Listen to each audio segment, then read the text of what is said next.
आज एलजी साहब ने एक आरोप लगाया था हमारे ऊपर और पिछले साल 2022 में सितंबर में हमारे टीचर्स को, गेस्ट टीचर को घोस्ट टीचर कहा था। एलजी साहब ने खुद एक जांच इस पर बिठाई और उस कमेटी की रिपोर्ट आ गई है, जिसमें दिल्ली सरकार को, शिक्षा मंत्रालय को बेदाग बताया है। उसी के बारे में आज चर्चा है। पिछले साल सितंबर में एलजी साहब ने दिल्ली के गेस्ट टीचर को घोस्ट टीचर कहा। उसके बाद उस पर जांच एक कमेटी बिठाई एलजी साहब ने खुद, उसकी रिपोर्ट आ गई है।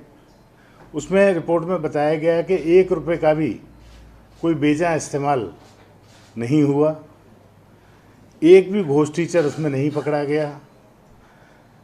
हर एक टीचर्स की बायोमेट्रिक्स अटेंडेंस होती है, बाकायदा वो सुबह स्कूल आते हैं टाइम पर और टाइम पर स्कूल से जाते हैं। 16,600 हमारे यहाँ टीचर्स हैं, गेस्ट टीचर्स हैं।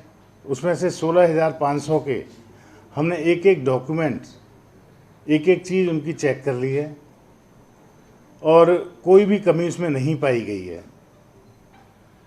सिर्फ 109 शिक्षक ऐसे रहे जिन्हें डॉक्यूमेंट जमा करने का हमने समय दिया है, उनके भी डॉक्यूमेंट पूरे हैं, लेकिन किसी का प्रोविजनल सर्टिफिकेट लगा हुआ है।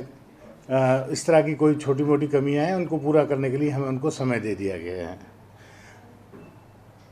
यहाँ आने का मकसद सिर्फ इतना है कि एलजी साहब कभी भी कोई ख्वाब देख लेते हैं और उसके बाद दिल्ली सरकार पर कभी हमारे गेस्ट टीचर्स जो इतना नोबल काम करते हैं, बच्चों को पढ़ाने का काम करते हैं, शिक्षा देते हैं, शिक्षा देना इतना बड़ा काम है, उनको भूत कह देते हैं, उनको घोस्ट टीचर बोल देते हैं।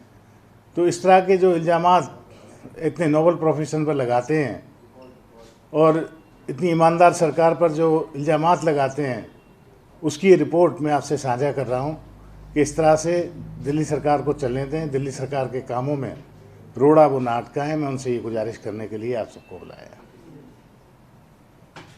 ये 16,600 लोग थे टोटल टीचर, 16,600 होते हैं। सर, ये कमेटी की रिपोर्ट कब और किसे सौंपी गई है इस पूरे मामले में? क्योंकि अभी इस कमेटी में कौन-कौन कल के टाइम्स ऑफ इंडिया में ये सारा आया हुआ है। कमेटी की रिपोर्ट एलजी साहब ने बिठाई थी, एलजी साहब के पास ही आई है।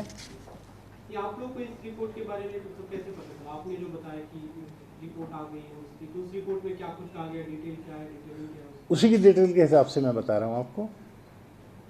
ये सुनो, आपने जो बताया कि इसमें से कागज मांगा गया है, तो उन्होंने अभी कागज 109 जो लोग हैं उसमें छोटी मोटी कमियां हैं। जैसे अब होता क्या था कि 2017 से पहले ओबीसी का जो सर्टिफिकेट था उसकी कंपल्सन नहीं थी कि उसको दिल्ली का ही होना चाहिए, वो किसी भी अलग राज्य का चल जाता था। लेकिन अब कंपल्सन हो गई, नियम बदलते रहते हैं सरकारों के, राज्य सरकारों के। उसके हिसाब से अब नियम बदला है तो लोग अब पूरा करके दे देंगे। हमने उनको नोटिस दे दिया, वो पूरा करके दे देंगे, और जो नहीं पूरा करके दे देगा वो अपने घर जाएगा।